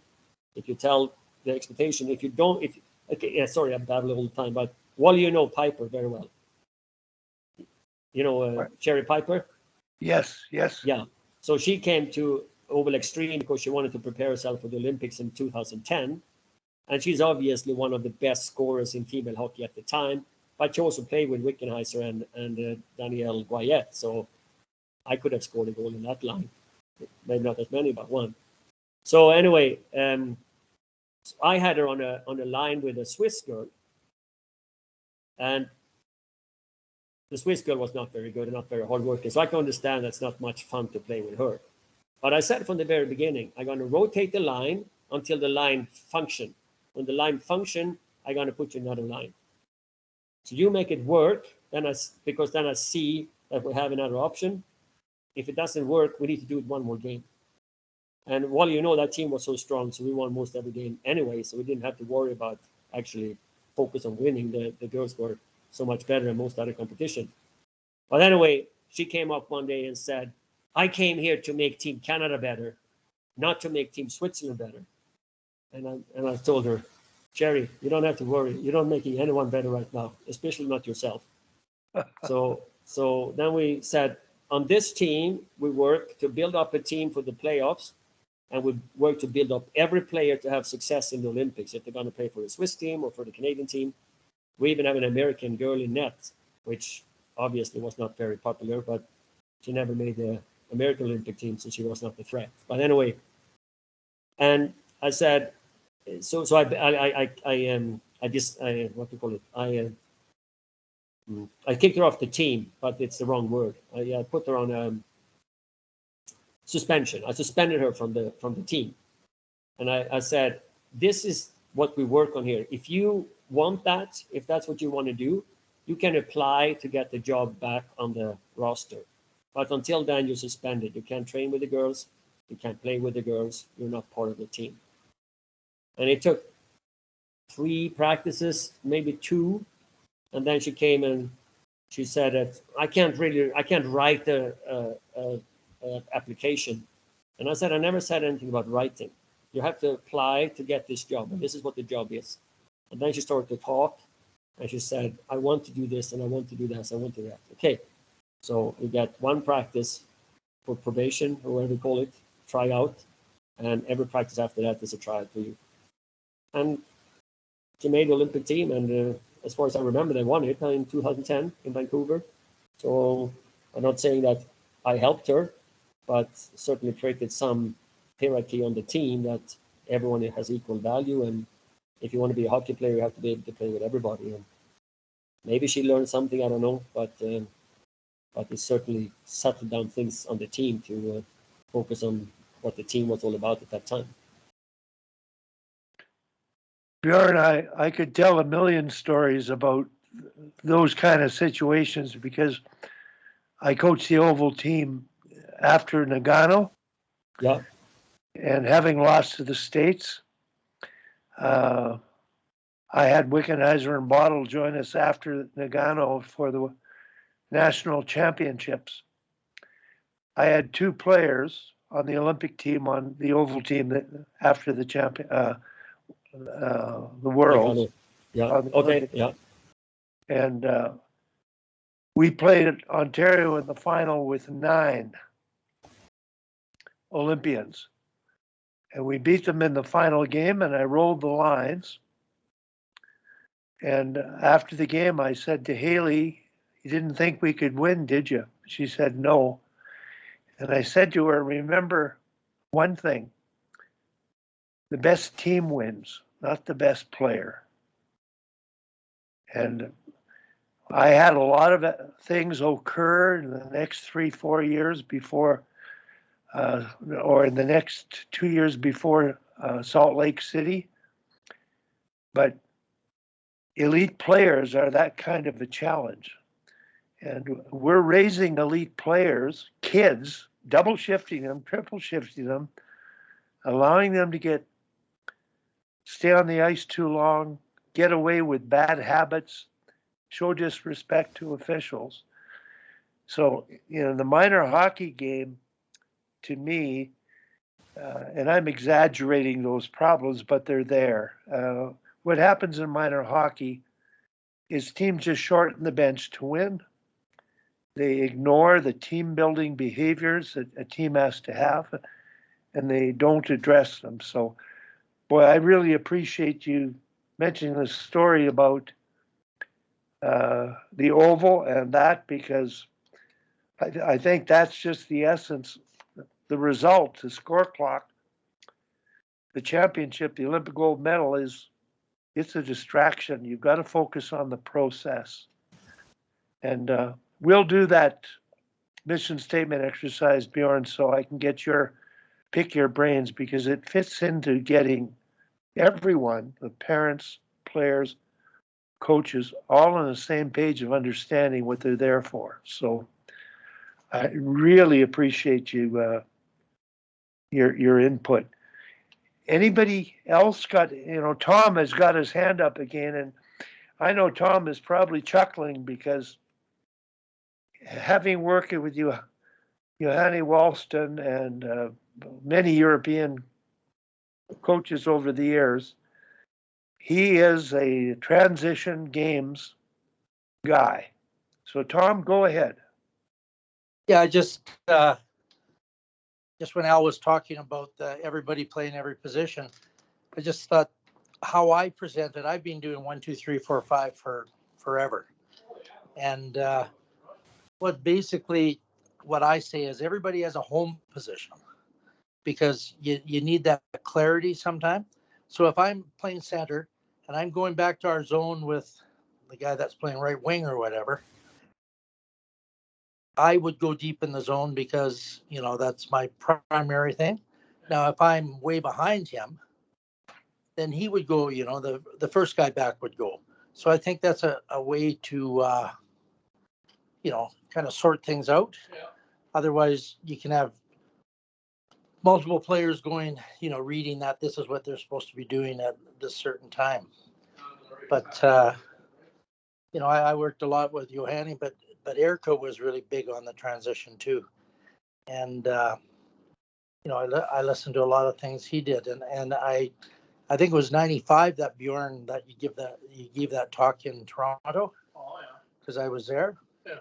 And anyway, that's how I kind of defined to my players. And then we do all sorts of transition games with no positions. And that Wally helped me coach a few years ago, and we did all these kind of things. But just want to throw that in there.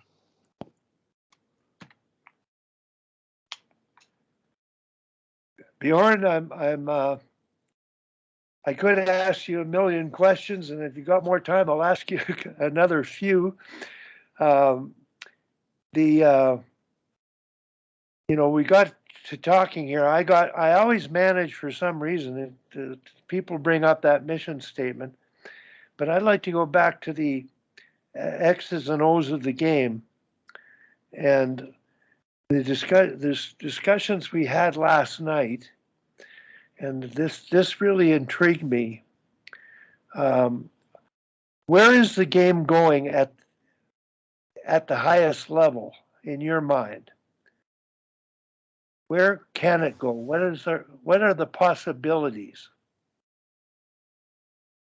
Obviously, I don't know. I just see a trend that I like a lot, that it's going more to complete players, as we talked about before, and players who are developed in youth hockey to only do one thing will probably not end up playing on any championship team in any high league later, including college or major junior, whatever. They just have to be able to fulfill more than one role to function in the hockey that we will play in the future, and it's already being played on the highest level. More than that, I can't really see the future. But I like the trend that we're seeing right now. That play against like Crosby and McDavid and those kind of players, or the stars, and they were stars every game except when Crosby had concussion for a full year, and the whole league was hoping that he would get back as soon as possible. So the league's going to look after their entertainers, the best players, and kids going to aspire to become the next Crosbys and McDavids. In relation to that, Tarasov had two words. He called it star teamwork. And there wasn't much difference between their first and their four lines, units of 5. And that's the way they played. And when they came to Detroit, I think the results they got, there was a great Soviet influence. There was always a great Swedish influence with probably the best captain ever, one of the best defensemen to play the game from Sweden. But Lidström Niklas. Yeah, and I, I always have a vision for the progress of the game and where it goes, because with the female hockey, I watched Nagano, and they weren't athletes. They couldn't shoot, pass, and think together. And after Nagano, I tried to approach developing complete players that could do everything at all positions. And to compete in Salt Lake City, we created 10 penalty kill players and 10 power players in the second half of the season only. We rolled everybody and played all roles in the first half. And we lived with that in the Olympics. It was just a way of, making everybody happy, earning a role, a proper role, but having a role and feeling valued. So that's sort of the art of coaching. And we have a group of people that aren't on the call that took a class called the Art of Coaching, 30 people who will be privy to this call, and they will be able to digest it. I just think the young generation of coaches coming up today, and more importantly, the players, are going to be more open-minded, which will allow them to be more creative and less inhibited and structured in the way they perform. So I like the way the game is going, and I'm really looking forward to the time we got left to keep trying to make a difference and make it better. So, Al, you're doing a great job out there, and I'm glad you're involved with USA Hockey. They're doing some great things in youth hockey to develop that, but they are getting pushback from club teams, which are creating programs that create havoc with a sense of entitlement and the outcome of getting drafted or whatever, interfering with their actual development to be quality players and quality people.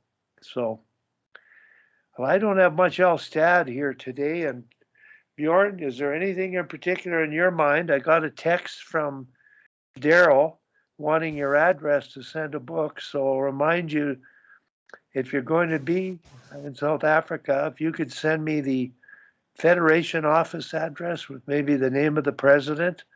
Yeah. And I'll pass that on to Daryl, and he'll send you the book. Thank you. And once you've read the book, I think we'll talk about what you get out of it and where Daryl's coming from. But I'm looking forward to getting you on next week. And I'm really curious about your essay. I'm going to share it with everyone. And hopefully we can get you on next week, Bjorn, and to discuss what you're doing now and related to the team building, the culture piece, the dynamics of history that Africa has gone through from colonialism to now being a democratic country and trying to work together, because the game is bigger than hockey. You know, hockey is game is life, and the life you're facing and the things you're dealing with sport are really lessons for us to learn as adults. So, anyone else got any questions for Bjorn before we close off? And Bjorn, I want to thank you very much for coming on. Anything, Bjorn, you want to add before we? The only thing I want to say is you talked about the generational thing, that the young generation, which is basically everyone, if you look at us, everyone else, the young generation, that they are more open-minded and more willing to do things. I think that's a truth with very much asterisk after, because the best coaches ever were the ones who were outside the box, or could think outside the box, or dared new things. There were maybe few of them, but they were the one who made the game the way it is today. And I think there will be the next generation also, a handful of guys who will keep going, but the bulk will always be the one who do what I did when I was young, and my coach did what he did once he was young, and just keep the tradition going with not much of the innovation. So I am not so hopeful that the new generation from us, but I'm hopeful that there will be another, Ed King and Frederick and Tarasov, you mentioned him. Like there were some guys who put their stamp on the game, and that will come ever, but there will be few. Well, you're still putting a stamp on the game, Bjorn. And Daryl was really pleased to have you on, because he was surprised because he didn't know that you would be on today, but he just will join the call randomly. And I think that, common community coaches might find his information pretty advanced and hard to interpret and follow. But I think he is one of those people that's open-minded, thinks outside the box, doing things his way. And he happens to be in a high position with an NHL team that allows him to work with the very best elite athletes and experiment. And like he said, the student is the teacher. So that's something that we'll close off with here. If anybody else wants to stay on, Tom usually hangs around. I'm going to talk about, Tom, you got to catch your bus to play your game today out in Olds. And we don't know if the hold the rope exercise is going to make a difference, but maybe the storytelling about team building with a national team might. We'll see. So we're just goodbye to everybody. Goodbye to Michael, Al. Al's still on now. Tom, I just wanted to mention you play Thursday today in Olds, and you play home tomorrow or Saturday? No, we play at 7:00 at home tomorrow. Tomorrow. Okay, good. We'll try to catch that game. Super. Yeah. All right. We're going to sign off. You did a great job with girls last night. Well, okay. Okay. Bjorn, take care. What time is it there right now? It's 10 minutes to my next call, so it's 7:20. 7:20 in the evening. Yeah. Well, it's really nice because you are at a time which is compatible with the Sharks. And I think you can understand when I explain the name to you, the shark has to keep swimming and breathing and to stay alive and keep learning. And that's Tim Bothwell's coining the phrase from the Woody Allen movie. So this was a tremendous example with a group of people that I think just want to learn and continue to grow the game. So yeah, three guys from the Eastern time zone too, huh? So we're not. Yeah, we're different places on the planet. Yeah. Now I'm gonna try to get. Hopefully you can get on next week, and I might promote it a bit and see if Dave will join the call. Yeah. And just to connect because, we're from a different era and there's some young generational coaches on, and I'm looking forward to the two females joining us. I'm not sure how Sammy Joe Small will be back, but Kim Ramsey had ice Kim McCullough had ice this morning. She texted me she couldn't be on, but they really add a lot to the Sharks in terms of the female perspective, the emotional. The Olympics, right? Pardon? Pardon? Anyway, Sammy is broadcasting at the Olympics, and I don't think she'll be back. She's going to do the men's hockey games too, I guess. Have you ever contacted Guayette, Danielle?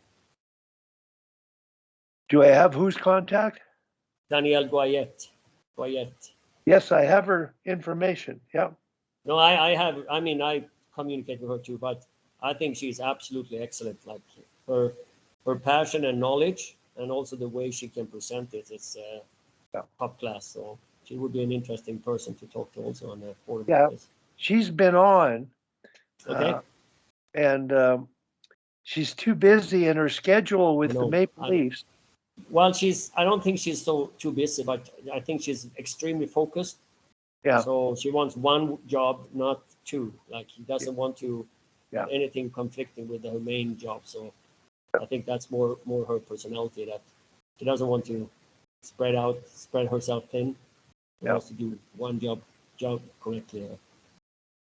Well, her the Maple Leafs have her doing skill work with them, and actually that was Haley's job, and Haley's more administratively involved in the process with the what the developers are doing at all three teams.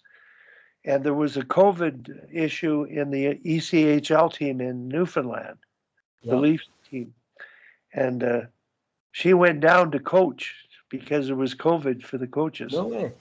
So I've always said that the first team to have a female on the bench in the NHL is going to learn so much more.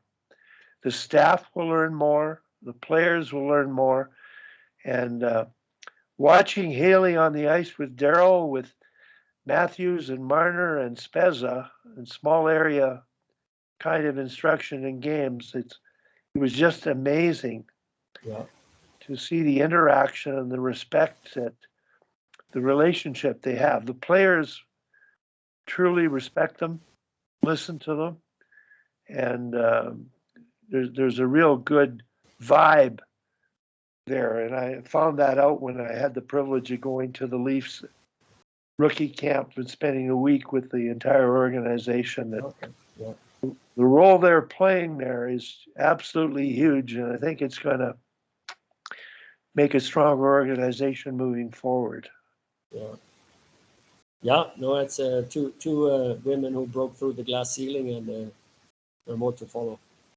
Yeah, I don't think Piper going to make it though, but there are other ones. Okay. Well, I'm gonna have another call here. Hey, thank you very much for inviting me and giving me so much time to speak. I hope I didn't bore the guys who didn't get enough said themselves, but Bjorn, it was a pleasure to meet them. You've got an African hockey. Yeah, I put my African on. Because we have the coolest logo you ever seen. I don't know if you've seen it. Looking good there, Bjorn. Yeah, it's a rhino. The rhino, okay. Yeah. That's beautiful. Yeah. Okay, we'll find out a bit more about that and the struggles that you're going through there. Okay? Yeah, it's a pleasure. It's not a struggle, but we'll talk about it more. Okay, so long, Bjorn. Yeah, thanks again. Great seeing you, Bjorn. Take care. Tom, yeah, good hearing you. Oh, there you are. Good seeing you. Yeah, just gonna drive my son to work and pick up my bike. Tomorrow you have a game, huh? But we play tonight and tomorrow. We have to win them both. Oh, you play tonight? Okay, yeah. Yeah, it's 10:30 here, so in the morning. Yeah, it's 7:30 here now, so. Yeah, so we play tonight at 7 in Olds. It's only an hour away. Yeah. But, Well, good luck. And if you have to win them both, why not do it? There's no reason not to that'd be then. a good idea. Yeah. Take I one have in a all row rookies, first and then two so in a row it's a tomorrow. different deal. It's the one thing that's the hardest to coach. We can do all the skills, all everything, but I got like 1 veteran and 4 rookie D and 2 veteran and 7 rookie forwards and 2 Yeah. rookie goalies, and it's the panic. Yeah. You know, they can do things, but absolutely all of a sudden their brain just explodes. Yeah. And I don't know how you uncoach that. No, and it's It's a not tough one. necessarily experience either, because some players are 35 and they still have the trigger, the panic point comes really early. So yeah, personalities, I guess, more than anything else, it's tough to change people, but you can always make them better, but you can't change them. Yeah, that's a big challenge with a really young team, eh? Because you can do all the other stuff, But on the flip side, okay, you're running into the end of the season already, but on the flip side, a really young team in September will develop much more than an old team in September. oh yeah, well, we couldn't even compete the first half. We were getting 60 shots on us. Yeah. We were getting So 60 shots on a game and everything. Now we're out shooting teams and out playing them. So see. So tomorrow you'll be even better, or tonight you'll be even better. The trend is right. Yeah. I have to go because I haven't had a call now in 2 minutes. I have to.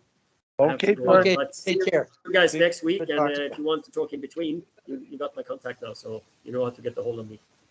Okay, Alrighty. Take care. Yeah, good to see you again. Bye for now. Bye-bye. Yeah, I'm just gonna drive Jim down to work now, Wally. Okay.